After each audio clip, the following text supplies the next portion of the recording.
Alderman on January 27, 2025, 6 p.m. at 180 Maple Street. Madam Secretary, you will call the roll, please. Fred Ellis. Here. Roger Lofton. Here. Tim Rhodes. Here. Jimmy White. Here. Gordon Wildridge. Here. Gabe Williams. Here. Sandra Wood. Here. Before we get started, I'd ask if you have a cell phone, if you would put it on mute or vibrate. And if you get a call, I'd ask you to go out in the hall and take it, not take it in here. All right, number 4 is on our agenda is approval of correction minutes of prior meetings. 4.1 regular board meeting November 25th, 2024. There's no additions or corrections. Take a motion. Have a motion. Have a second. Any discussion? Call the roll, please. Fred Ellis. Yes. Roger Lofton. Yes. Tim Rhodes. Yes. Jimmy White. Yes. Gordon Wildridge. Gabe Williams. Yes. Sandra Wood. Yes. Okay, number 5, comments from the mayor. The only comment I have, and I give this letter in front of all of you, I'm proud to announce that our ISO rating is a 2. Chief, thank you to you and all the fire crew and everybody that made it happen. I know we went from a 5 to a 2 back several years ago, and we just got the letter that we maintained our level 2, which is good. All right, number 6, is there any unfinished business? Hearing none, we'll move to number 7 on new business. 7.1 is discuss and approve resolution authorizing the issuance of a bond not to exceed $5,350,000 in capital outlay notes. It's on page 4, and I've asked our manager, Mr. Steve Bates, Steve come to the podium before. I want to remind all of you on the board, and I know there's some stuff put out today that the mayor and CFO was trying to put something in the deal about raising taxes. Every time y'all done a bond resolution, that verbiage is in there. Last year, on March 25th of 2024, you had a resolution for a water project that was $2.6 million. You had a project for sewer that was $2 million. And the same verbiage tonight was in that one last year. And here's the minutes. Gabe is the only one that wasn't here, but the rest of you voted for that. It's the same verbiage that's always in that. Nobody stuck it in there trying to raise taxes or cause any problems. And that's why we've asked Steve to come tonight. Y'all know Steve. He did our broadband project. He does all of our, so Steve, kind of explain to the board what we got. Yeah, every bond issue that this city has outstanding, as of today, has that same language in it. Every single one of them. The only ones that do not are the electric system bonds, because their bond rating is actually higher than the city's. Typically, you put the taxing power of the city behind it in order to lower the interest rate, because the more security you get, it's just like a credit score.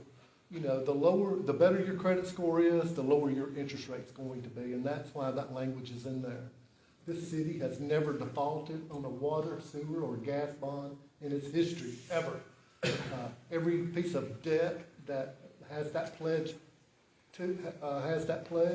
has always been paid by the water, sewer, or gas system, and the taxing power has never been used. The language is only there to get you a better bond rating, to avoid any annual recurring fees from say, bond insurers or rating agencies. It's just going to be better for the city to have that language in there. Capital outlay notes by statute has to have that in there. I would tell you, every enterprise fund that this city has, water, sewer, gas, and electric, there are 3 things that determine the user charge for those utilities. It's depreciation, operations and maintenance costs, and interest expense. If somebody came in here and gave you $5,350,000 to pay for these projects, you would still have to depreciate it, and you would still have the operations and maintenance costs that went along with it. The only component that changes that equation is the interest expense. So typically what we've always done is put the taxing power behind it in order to get the rate, so people's water bills don't go up, or sewer bills, or gas bills. And that's the reason the language is in there. Steve, is that same, you do other cities as well, is that same language? It is. In other cities? It is. Anybody on the board have questions for Steve?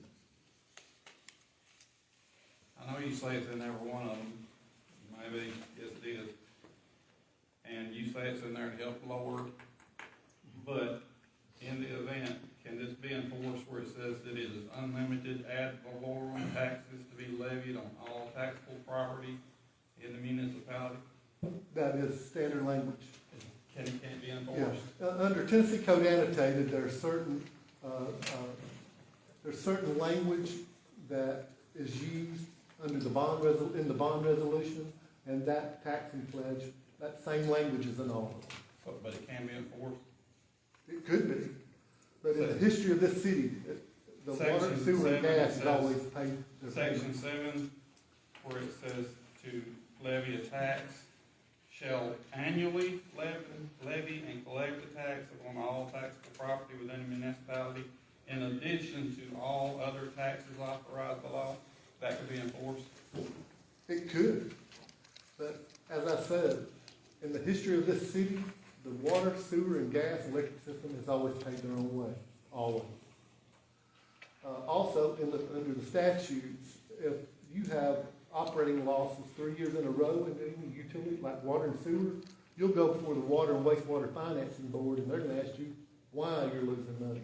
And then they're gonna tell you how to raise rates if you don't do it yourself.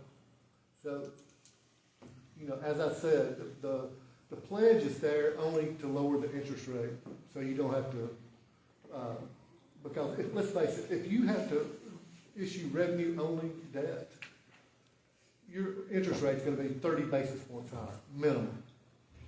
Minimum. Is it fair to say, Steve, so in banking terms, if one owns a business, an LLC, and they borrow the money in the LLC's name, the bank requires a guarantor who owns the company to guarantee the note? It's the same situation here. The city of Yes. Lexington owns the different departments. They are the governing body and the owner of the company, per se. Right. So it's customary for any bank to require the owners of the company to back the deal. Exactly. Or back the deal. And that's Exactly. kind of what this is. And if it gets you a better interest rate, that's good for Exactly. taxpayers. But, yeah, and I will add, a lot of rating agencies now, if you issue revenue-only debt, they're gonna charge you X amount of dollars a year now, annually, just to stay up on your debt, if it's revenue only.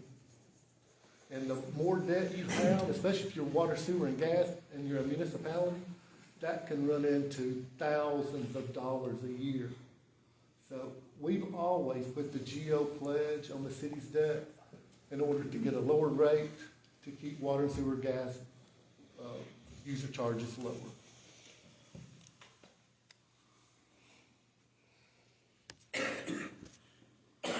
This project's for the water and the gas meters, is what it is, if y'all familiar with it. I was told that before the water metering. Water That was it. and gas. Justin's not here tonight, he's got, Chris, For the gas portion, it's for the gas meter change out and an aggregate storage building here on the property. And on the water portion of the